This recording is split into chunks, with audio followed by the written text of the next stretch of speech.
Welcome to Saco River Conversations. I'm Lisa Fernandez, organizer of Portland, Maine Permaculture, and I'm here today with our guest, Carolyn Baker, who's the author of Sacred Demise, Walking the Spiritual Path of Industrial Civilization's Collapse. And Carolyn is known not only for her books, but also for her website, carolynbaker.net.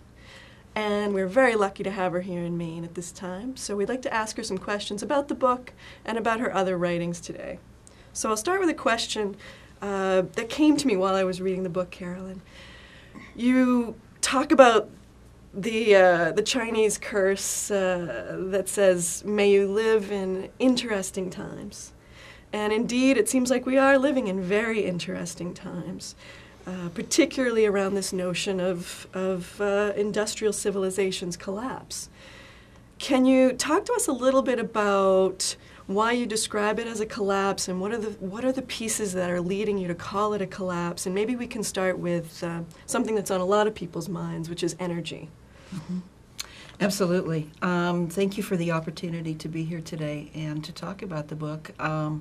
You know, some people listen to the title of this and they say, "Oh, that's really scary," or they start reading the book and they say, "Oh, that's kind of scary." But as people get into the book, what they notice is that, in the way I sign the book when I sign them in person, is demise brings opportunity.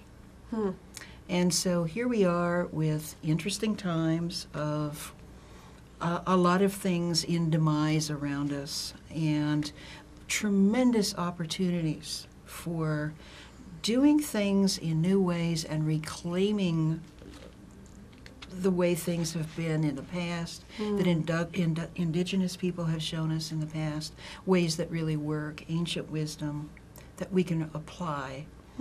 Tremendous opportunities for that.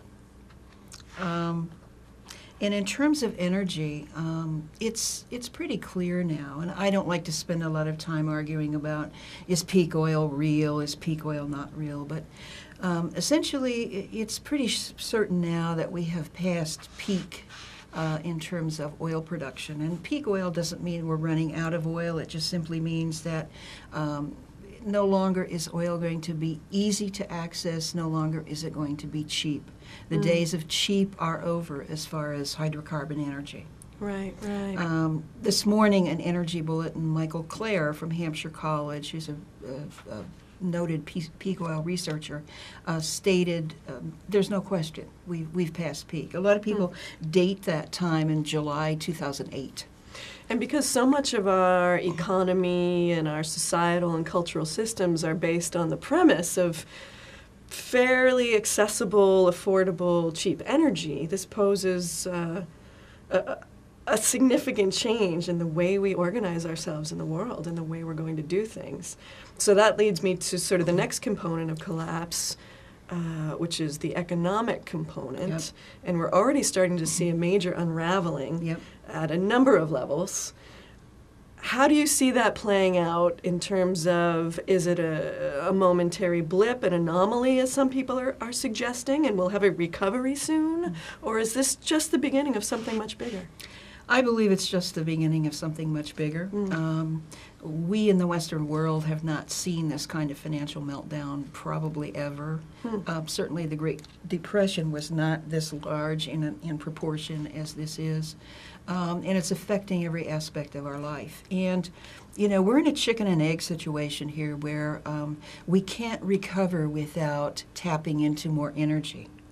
But to tap into more energy is going to require more money. And so where is that going to come from? Right. And so it's a real huge issue.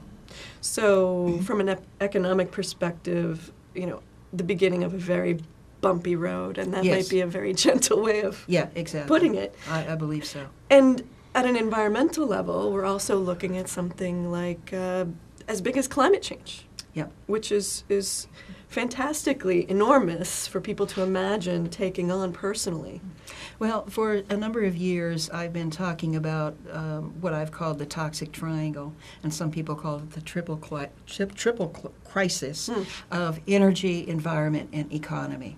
the 3 E's coming together. Richard Heinberg, who's a peak oil researcher, very famous, has written a lot of books on peak oil. He talks about all of these colliding crises. Not just 1, 2, 3, but all of these different crises coming together at the same time. A real perfect storm. Really perfect storm and unprecedented in human history. That brings me to my next question. Societies and civilizations have risen and fallen in the past. Is there any precedent for the scope of what we're going through? Is there any historical analog that we can look to for lessons or guidance in this? Well, I think all the civilizations that we know of that have collapsed in the past we can learn from. We can go back to the Southwest in the United States, and we can look at some of the people who left Chaco Canyon, who left Canyon de Chelly, and they went other places. They didn't just drop off the face of the earth. And the lessons that they learned, one of those lessons was that they needed to have smallness of scale, that growth was absolutely unsustainable. If you look at the history of Chaco, that's one of the things that drove them into the ground, literally, is growth. Growth. Yeah. Well, when we think about collapse in the context of what we're going through at the moment, what very specifically do you think that looks like and feels like for the typical individual or family here in the northeast of the U.S.? Well, I don't have a lot of Independence Day, Apocalypse Now scenarios in mind necessarily. What I think it looks like is what it's looking like, which is people losing jobs, people having their homes foreclosed upon, people having overwhelming credit card debt and having to declare bankruptcy, people not having access to health care, education in a horrible state of collapse. All of the institutions, the fibers are unraveling. And so it doesn't look like, I like the author John Michael Greer's book, The Long Descent. And he talks about how collapse is not about falling off a cliff. It's more like a bouncy, bumpy ride down a hill. And I think that's what we're seeing. And so it's not an event, it's a process that I think is going to be fairly long in duration. And it'll be interesting in years ahead for historians to look back and say, when did collapse begin? Right. Because it's really hard to pinpoint. Yeah. When 9/11 occurred, I had an image that came to me of a giant taking a step and stumbling and falling on one knee. And you could interpret that a number of different ways, but that image came to mind. And although many things have transpired since then, if that giant represents our particular American culture, I wonder if collapse means that continued sort of relentless but almost irreversible falling down in ways that we have yet to see, particularly around our impression of what our culture is. Our feeling of being a superpower in the best place on earth. Are we having to deconstruct even those sorts of notions? I think we're being forced to, and that's one of the reasons I use the word demise in the title of this book, because empire, which is an invariable result of unlimited growth. Eventually, all nations that are playing that game will become competitive with each other around resources. And then there's a top dog, and we are the top dog at the moment. And that empire and all of the institutions in it are coming to their knees, literally. Yes, I think your image is very powerful. So, at a very personal level, while this is all happening in these structures and in the infrastructure of the world we built, what does collapse mean for someone, emotionally and spiritually? Obviously, we deal with the outer landscape quite well. It's easy to talk about what's going on politically and economically, but what about what this does to a person inside, and how are we going to cope with that landscape. Well, that is precisely why I wrote the book, because we have wonderful books and documentaries assisting us in preparing for this collapse in various ways. You know, consider where you're living. You may want to live somewhere else. Consider food security. You may want to grow your own food, store your own food, and so on and so on. There's a plethora of resources out there about how to prepare for it on a logistical level. Right. But almost nothing until my book on the emotional and spiritual. How do you prepare the inner world for this? And so one of the things people have to be willing to do is to move through their denial, and that's not a, wham bam kind of thing. It's a process. So you kind of go down through one layer of denial. This isn't happening, and then you kind of sit there and you take some deep breaths and you say, yeah, it's happening. Right. And then you feel the feelings about that. You talk with other people about that. You get support around that. And that's really hard. Yeah, it is. In a culture that says, of course we're not collapsing, we're going to bounce back. Right. We're resilient, and we always make good in the end. So you find, some people use the expression, you find your tribe. Mm-hmm. You find people who are on that same page, who get it. Mm-hmm. You connect with them. You practice the fact that you're not separate, that you are all in this together. You support each other. You do these logistical things. You feel your feelings. I like to go back to Elizabeth Kubler-Ross's 5 stages of grief that people go through, as we move through denial and anger and so on, down to finally acceptance, or what some people have called reinvestment. And, you go down through those layers, and that is a process. And it's a bit easier, not never easy, but a bit easier, I feel, if a person has a spiritual path, if they have a sense of connection with something greater than themselves, something beyond the human ego, and with others of like mind. Let me back up for 1 second. What does denial look like? What would be some phrases that you might hear that would make you think someone thinks that, bad things aren't happening in the world? Okay, well, I'll give you right off the press, current moment, green shoots. We are seeing all these green shoots in the economy that are sprouting up, and it within a month or a year or 2 years, this recession is going to be over. I think it's kind of silly to even call it a recession now. It's really a depression. And, things are going to bounce back. And, it's going to be tough, but, we're Americans. We can do this. We've done it before. And we're unique and we're special. And nothing really bad can happen to us. We'll overcome it. Yeah.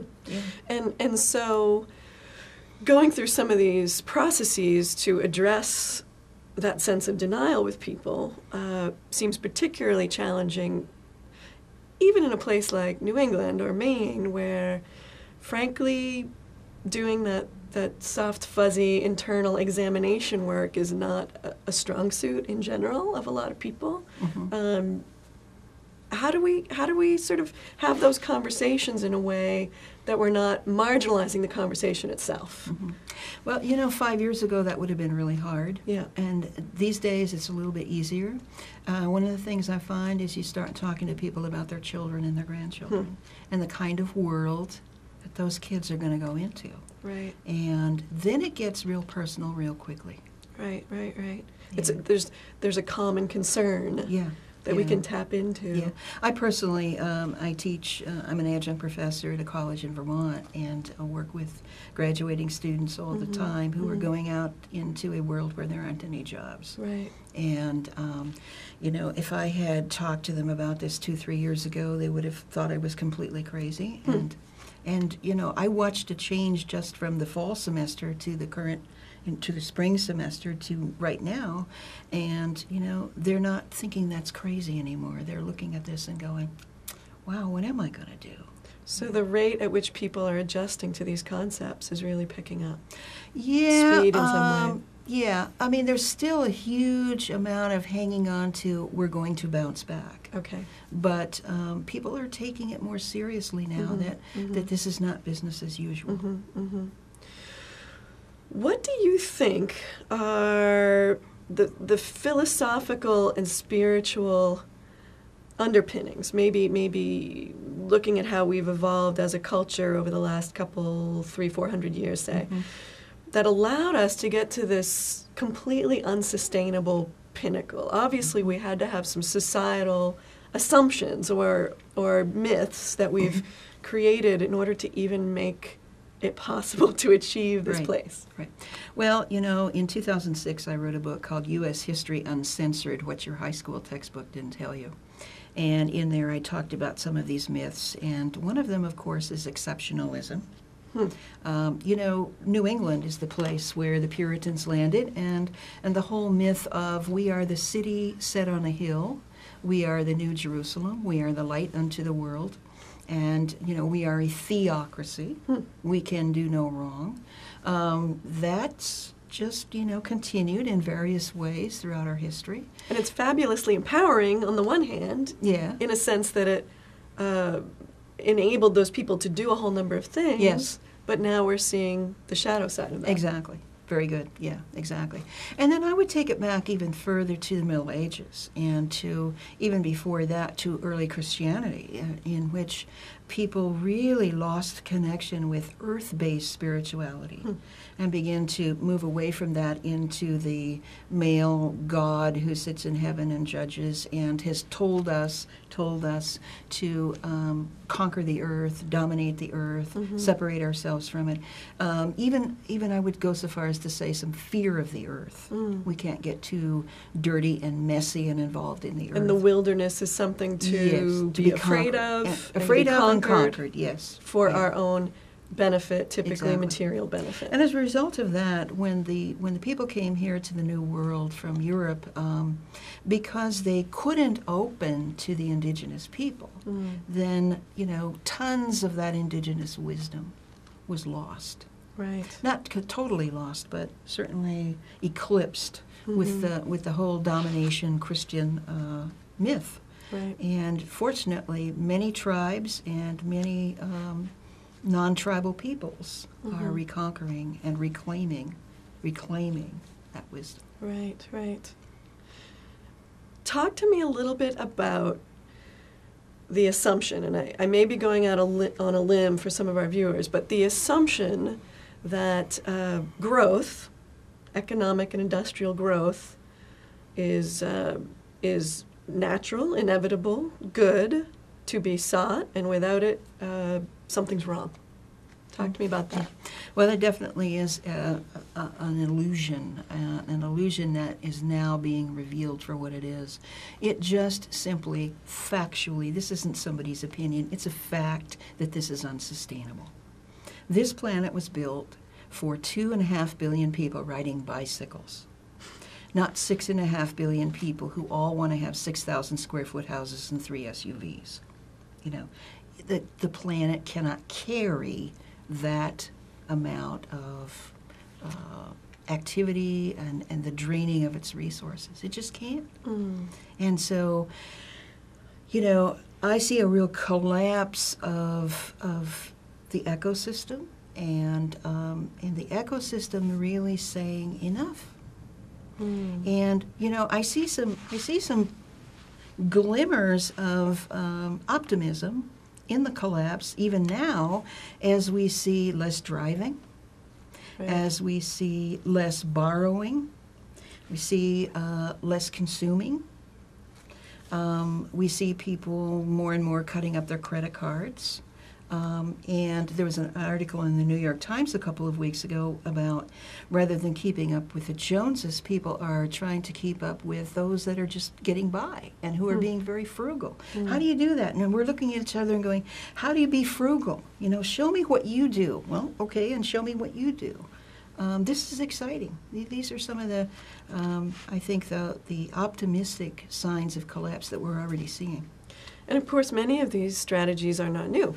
Right, of course not. These would be, you know, picking up on threads of how we operated in the world before copious, cheap fossil fuels. Absolutely. So, a little bit of devil's advocate here. Are we talking about going back to the hard old days when all was drudgery and we didn't have fossil fuels available to us? Well, I think we're going back to some challenging times that are going to be taxing on us physically and emotionally.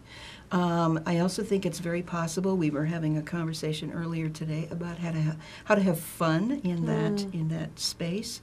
I have a chapter in here on mirth making in the face of collapse. I think some of it can be fun. We can enjoy it. I think much of it is going to be extremely rich and rewarding to us personally, but it's going to be taxing. It's going to test us physically and emotionally and spiritually. What about our relationship with the natural world? How does that come into this whole scenario? It's everything. It's everything. I have some exercises at the end of each chapter where I invite people to journal, to do some inner reflection on some of these issues. And that's, I forget which chapter it is, but at the end of one of the chapters, there's an exercise for just going out into nature and conversing with it, being present with it, allowing it to speak to us. We're going to need more and more of that. You know, the famous eco-priest Thomas Berry just passed away recently. He calls himself a geologian. He died at the tender age of 95. And he called himself a geologian because for him, the divine spirit is in the earth. And, you know, he wrote a wonderful book called The Great Work. And in The Great Work, he talks about that the meadow out there with the flowers and the grass and the bugs and the worms, that must be our moral compass. That meadow should dictate our ethics. What are we going to do with that meadow? How are we going to relate to that meadow? Are we going to develop it? We're going to go in and suck up the resources off of it? Or are we going to let that meadow tell us what we should do and how to be with it? And how do we make that type of conversation more accessible to someone who maybe subscribes to the school of hard science? If I can't prove it, and if it's not sort of clinically and empirically proven, then I cannot go down that road, or even people that are atheists or aspiritual in some way. Or do we not have that conversation? I think we can have that conversation. You know, in my teaching, I have a lot of students. I teach in a technical college with a lot of science majors, and one of the things I like to do to sort of begin the conversation is to bring in some of the principles of quantum physics. Talk to me more about that. Well, you know, Einstein himself, who at the end of his life looked back and just, you know, as a result of his research and what he had discovered in the physical world and relativity and so forth, certainly left the planet with a sense of there is so much more beyond our five physical senses. And that we can apply that. For example, I teach psychology is one of the courses I teach, and when we get to the chapter on perception, I show the students some YouTube clips from quantum physics and how quantum physics has affected our perception, so that, you know, what it has to say about our perception is that what we see, hear, feel, taste, touch, and smell isn't all there is. It just isn't. You know, that's hard science. Right. That's no longer theory. Right. It's hard science. Right, yeah. right. So, you know, that's one way. And there are other ways to begin that conversation. Yeah. It sounds like fostering meaningful community and human connection is an underlying component Absolutely. of doing this work. Nobody can navigate collapse by him or herself. And that's a little bit in opposition to our culture, particularly in America. Absolutely. Where we're taught to be, you know, quite individualistic and pull yourself up by your own bootstraps and, you know, get it together and and make it happen. So even acknowledging that we need other people or need each other is a bit of a leap. It is a bit of a leap. Yeah. And do we have the structures to rebuild community and move away from the alienation and isolation that we've created? Or do we need to start from scratch? It's already happening. It's already happening. You and I have talked a little bit about the Transition Town movement, one of many movements for local economies, local food security, local action on every level. And it's people working together. Right. And more as people lose jobs, as they lose health care, as they lose these forms of security that empire has promised us, more and more people are needing to turn to each other. I grew up in Elkhart, Indiana, and MSNBC online has recently stationed 2 or 3 reporters there to just look at the town over a period of time because it has the highest unemployment rate in the nation. And last fall, there were truckloads and truckloads, 18-wheelers came into Elkhart, Indiana, and distributed food. And what we saw there was neighbors helping neighbors and people coming to each other's assistance in this time of crisis. And even in Montpelier, Vermont, near very much where I live, there's not a state of crisis, but already in the wintertime, there's a whole program for neighbors looking out for neighbors in terms of energy. People having enough heat, having enough food. Right. And I think we're going to see more and more of this as the larger systems fail. That brings me to this notion of the long emergency, coined by James Howard Kunstler, a book by that title, that our conventional notion of emergency preparedness typically has to do with staffing the phones during a power outage type of thing, and maybe volunteering with the Red Cross or something along those lines. Giving blood, bringing in the FEMA trailers. That's right. That's right.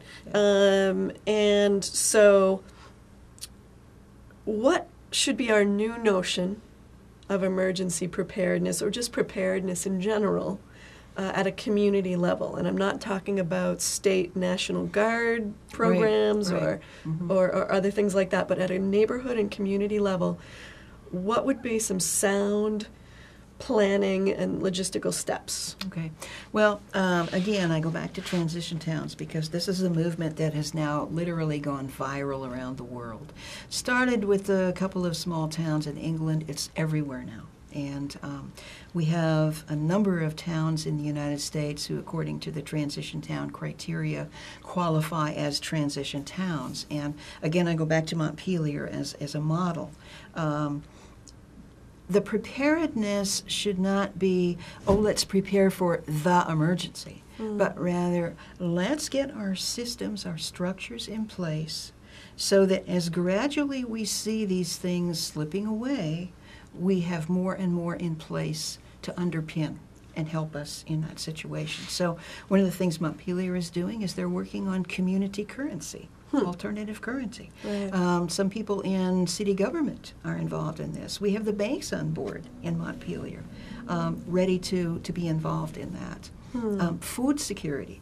I believe that the State House in Vermont is now the only state house in the United States that has a garden for the State House. Right.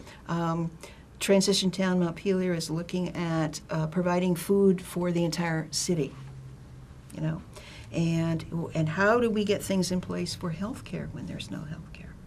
And on. You can name every institution. Right. How do we start now to prepare for this?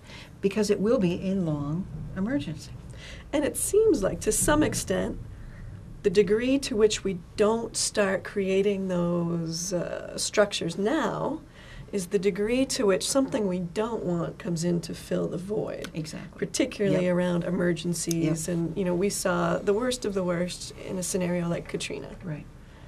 And we're looking at that sort of protracted over months and years.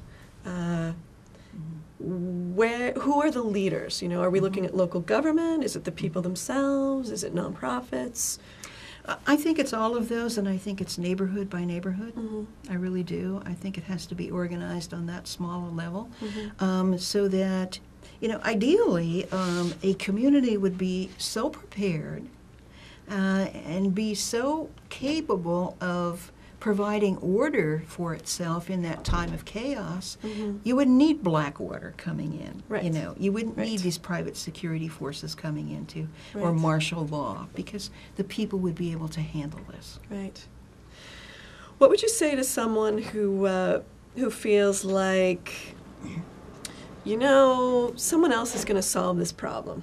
We've got green technology, and I may be looping a little bit back in on the conversation, but I'm just trying to put myself in the minds of some of our viewers. Someone's going to solve this, so I'm just busy trying to pay the mortgage and feed my kids and keep my head above water. Well, nobody is solving it. The truth is that our government leaders and policymakers have known about these problems for 6 decades, both parties, and they've done nothing. Why is that? Well, to tell people the truth and say, oil production is peaking and this is going to affect food security and the world is running out of water and on and on and on, that's not good for business. Right. And that doesn't get you reelected. Right. So, we have to keep up with this little charade that everything's going to bounce back and we're going to fix it and Big Daddy in Washington is going to fix it. And, we have to believe that. When in reality, we have to start at our own nose and work out from there. Yes, absolutely. What would you counsel parents to be doing differently if they have young children in their lives? Well, I have a chapter in here on that, raising the next generation as the world ends. And certainly be talking with your children. I have close friends in California who have one family I know of who has 3 children, and the kids are going to school, and all around them are people who are going through foreclosure and having to move out of their homes and lose their homes, and children feeling like, well, where are we going to rent next, or are we going to end up being homeless? And really hard stuff. Gee, I really want that sweater, but honey, no, you can't have it because we got to buy food. And so dialoguing with your children as much as possible, letting them know it's not their fault, and showing them the opportunities that they have for having richer, better lives. I think homeschooling is the wave of the future. Really? I do. I think our public education system is collapsing at the speed of light.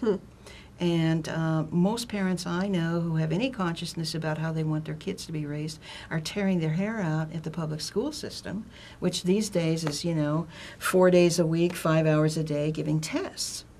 And trying to maintain order. I have one friend who calls it Introduction to the Prison System 101. And not much real education is going on. I know that for a fact because I teach in college, and I get, the incoming freshmen who, just can't hack it. So I think that a lot has to be done between parents and community to either provide homeschooling or to provide tutorial support for kids who are still in public school. Public school is a rough place for kids to be these days. It's just really hard emotionally. So some alternative ways of doing education, cooperatively and at home.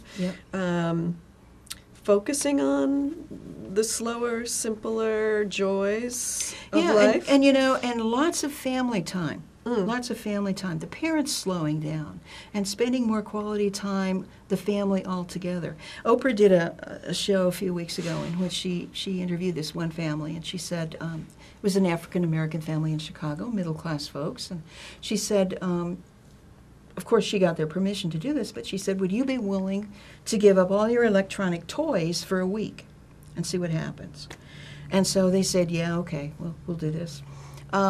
The way they were living their lives is that they spent all day long text messaging and being on cell phones. They would come home.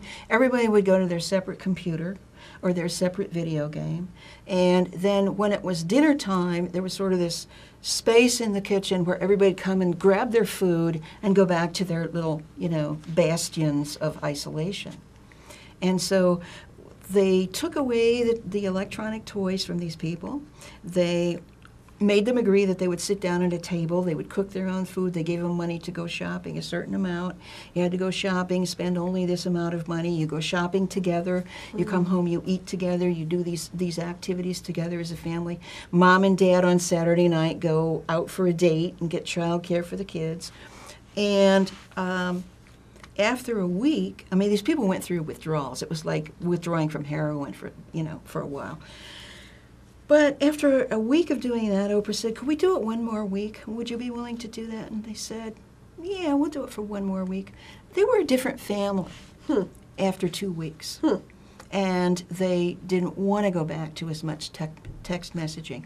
They didn't want to go back to as much TV watching and Game Boy playing and, so those kinds of things. Well, and it reminds me that a lot of people in the modern world over the last few years complain about not having enough time, complain about the noise, the speed, the electronics, the gadgets, Right. the consumption. And so we ironically find ourselves in a position where simplicity is being imposed upon us Yep. in a way. Yes. In the way that peak oil could in fact impose conservation. It may no longer be a trendy lifestyle choice. Well, that's the thing. I keep telling people, because right now people are saying, well, what can I do to help the environment? I could get energy-saving light bulbs. I can recycle. I can this. I can that. Mm-hmm. And I say to folks, right now you have the luxury of making those choices. Right. At some point, nature will make those choices for you. Because she bats last. Yeah, and are you ready for that? Hmm. Are you ready for that? Hmm. What will you do when that happens? Right. Since you do have a lot of contact with college students, if you could say anything you wanted to in a commencement address, what would be some of the messages you would give college graduates right now? Well, that's what I do give them in my classroom. I have a unit at the end of my Introduction to Psychology course. It's about the last month of the course where we just do eco-psychology and what is your relationship with the earth and how does that affect us emotionally. And I show them various documentaries, and I talk a lot about food production, peak oil and food production and food security. And many of my students grew up in Vermont, and many are from farms. Many grew up on dairy farms. And so we're not that far removed in that case. no, we're not. Yeah. And so, a lot of them, I would say the majority of them, have this notion of, well, I just need to get out of this pathetic old state, and I need to get out to Boston or Philadelphia or New York and make a real living, and, I want to get out of here and go become rich and famous. And now what I say to them as they're seeing more and more of the unemployment situation is I say, after I show them these things, consider possibly going home to your families and your local communities and growing more food and building up your local economy around food, around dairy, around all of these things that we're going to need as things continue to unravel. How is that received? Yeah, for some of them it's like, it used to be like, oh, no way. Yeah. And now it's more like, well, that's really a possibility. I think my family would help me with that, and Right. they'd probably like that. There's a huge trend right now with college students doing apprenticeships and internships on farms. And I Yeah. think there was a recent study where farming came up in a poll as the number 12 most cool career for a young person to choose. Do you think something like that bodes well, or is it just a fad? Well, I don't know. It could be both. I think over time, as I've said in the book in a number of places, and I continue to say, it goes back to that notion of right now we have these choices, and at some point, nature's going to put the squeeze on us, and things are going to become much more uncomfortable than they are now. And I think that some of that discomfort is going to be necessary in order for certain people to make really deep changes. Right. Because as long as we have these luxuries of, should I do this, should I do that, and nature says, you don't have any other choice. Right. Then the fad element leaves, and it's like, oh, what am I going to eat today? Right. And thank God I did that internship. Yeah, exactly. Exactly. I'm wondering around. I'm wondering about this notion of a transition at a personal level. If we bring it back to that level, we talked about the stages, denial, and so on. when people go through that process, paint us a picture of exactly what does it feel like, or what are some of the steps they might go through? What are the emotions they're going to have to really come to grips with to say, in feeling the pain or feeling the discomfort or the suffering that's going on in the world and in reality in their own lives? I mean, let's really get some honesty around that for Absolutely, people. absolutely, I agree. By way of leading into that, I'll segue a little bit with a kind of a bit of a commercial. Yeah. I have this website called Speaking Truth to Power, www.carolynbaker.net. And I have a number of subscribers to whom I send daily news stories that I gather from alternative sources and mainstream sources, which contain not only gloom and doom news, but also a lot of options and suggestions for preparation for collapse. And many of my subscribers are people who've gone through this process, are going through this process. And so I dialogue with them a lot. As a matter of fact, I might be incorporating a forum on my website soon in which people can have conversations like these. But, you know, it really begins generally with maybe something happens in somebody's life, like unemployment or not getting a promotion, or maybe some crisis comes in, or maybe just a person is looking for more. Their life is going along pretty well, and they're just kind of looking for more and wondering about things, so they start reading. And they start watching documentaries. They start talking to other people, and a whole lot of people say, you know, you're really crazy. And then, you know, they go to certain places and talk to certain people, and they say, yeah, you know, I've been thinking about that too. I've been reading these books too. And, you know, and sometimes the transition is begun with, you know, as a result of pain or some sort of crisis, or sometimes it's just out of intellectual curiosity. There are all different ways that people get onto this journey. Right. Once they're on this journey, they realize, I am on a journey. And it's all about being able at each stage or each level to say, I've gone this far, what's the next step?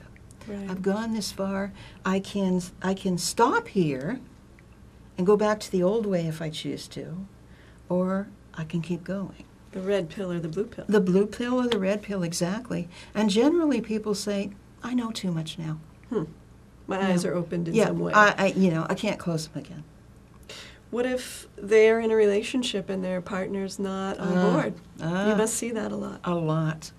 Talk to me about that scenario. Well, it's a tricky one. It's a tough one for some people. I've seen relationships end over it. I've seen relationships become deeper and more intimate and more solidified over it.